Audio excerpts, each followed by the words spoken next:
Saya Ananda Kusumawardana dan Valen Christiana Diputra akan mempresentasikan mengenai tugas akhir supervised learning yang akan mengklasifikasikan red wine quality.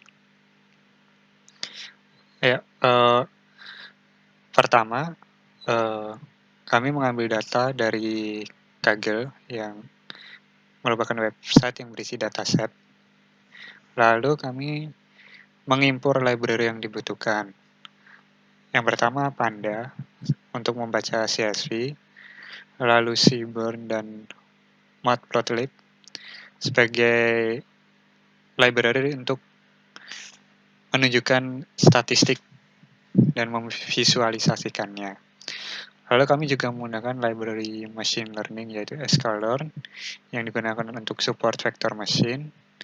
Lalu ada juga untuk classification report, standard scalar dan label encodernya. Lalu juga menggunakan model selection untuk mentraining data tersebut. Untuk pertama kali, data untuk CSV tersebut ditampung pada sebuah parameter yang berisi wine quality red.csv. Lalu data tersebut dibaca menggunakan Panda, yang dimana di sini menggunakan pd.read.csv, yang dimana separationnya menggunakan semicolon. Lalu kita akan mencoba memprint datanya, maka akan keluar data seperti ini, yang dimana data ini terdiri dari 1599 baris dan 12 kolom. Lalu untuk berikutnya,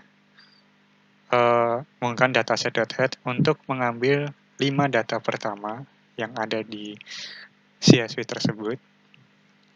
Ini untuk contoh 5 data pertama yang diambil. Lalu menggunakan dataset.info, yang mana ini menunjukkan info yang kolom apa saja dan jenisnya. Lalu juga menunjukkan memori usage tersebut. Nah, sesudah datasetnya kita tampilkan dan kita baca, nah selanjutnya kita di sini menggunakan grafik batang, menggunakan bar plot untuk menampilkan bagaimana pengaruh variabel terhadap kualitas red wine yang sesuai. Nah, di sini kita variabelnya misalkan fixed acidity. Fixed acidity sebagai sumbu Y dan kualitasnya sebagai sumbu X.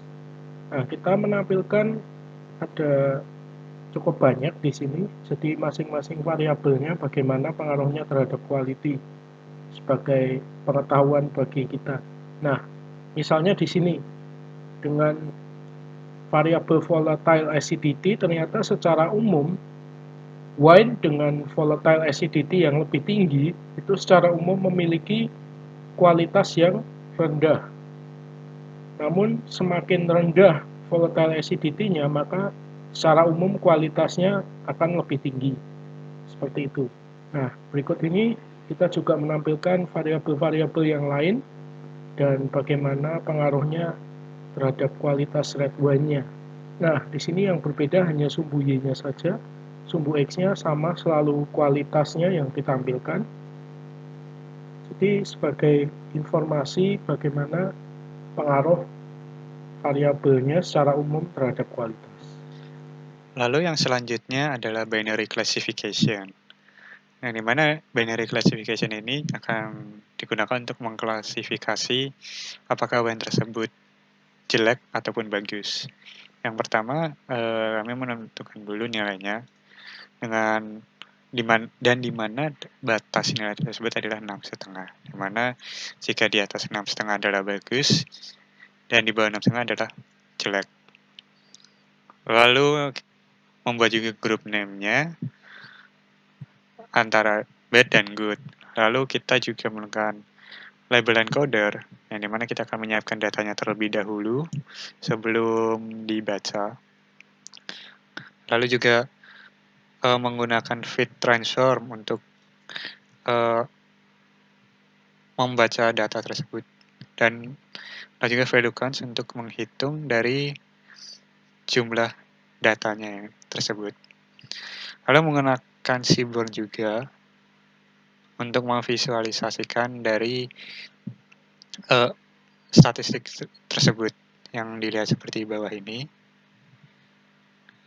Lalu dari hasil yang dilihat dapat dilihat bahwa nilai 0 merupakan UN yang jelek, yang sekitar hampir 1400, lalu UN yang bagus itu bernilai 1, yang ditunjukkan pada bar warna oranye ini.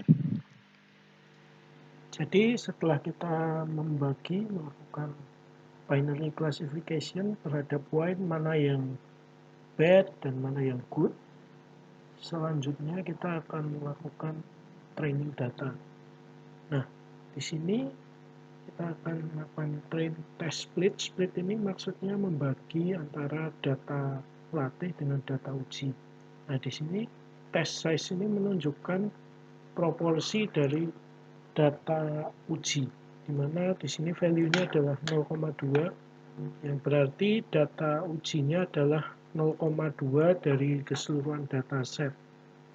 Kemudian random state ini adalah integer secara asal, kita inputkan. Tujuannya adalah supaya ketika kita melakukan run program ini berikutnya atau berkali-kali, maka urutan dan bagian dari dataset yang digunakan sebagai test size dan data latih itu akan selalu sama, sehingga maka hasil klasifikasinya tidak akan berubah-ubah. Jadi kita harus memberikan random state. Ini kita bisa masukkan 1, 2, 3, dan seterusnya bebas. Yang penting ini adalah memastikan bahwa setiap kali kita melakukan run, maka urutan dan bagian data yang diambil untuk di-split ini selalu sama. Nah, kemudian kita nanti setelah menyusun untuk itu, maka kita akan melakukan klasifikasi dengan menggunakan algoritma support vector machine atau SVM. Nah, di sini kita ada SVC. SVC itu adalah support vector classifier. Itu merupakan tools dari library yang dimiliki sklearn. Nah, di sini kita melakukan print classification report-nya seperti ini. Terus kita juga dapat melakukan import untuk menghitung secara otomatis beberapa matriks yang ada. Di sini saya mengambil accuracy dan precision. Nilai accuracy-nya sebesar ini, precision-nya sekian. Nah, setelah itu saya juga mencoba menggunakan confusion matrix dan menghitung secara manual akurasi dan precision-nya dari confusion matrix menggunakan rumus yang sudah diberikan di kelas, dan ternyata hasilnya benar. Nah, jadi di sini kita menggunakan matrix akurasi dan precision, di mana di sini bisa kita lihat meskipun akurasinya cukup tinggi, tapi precision-nya tidak terlalu tinggi.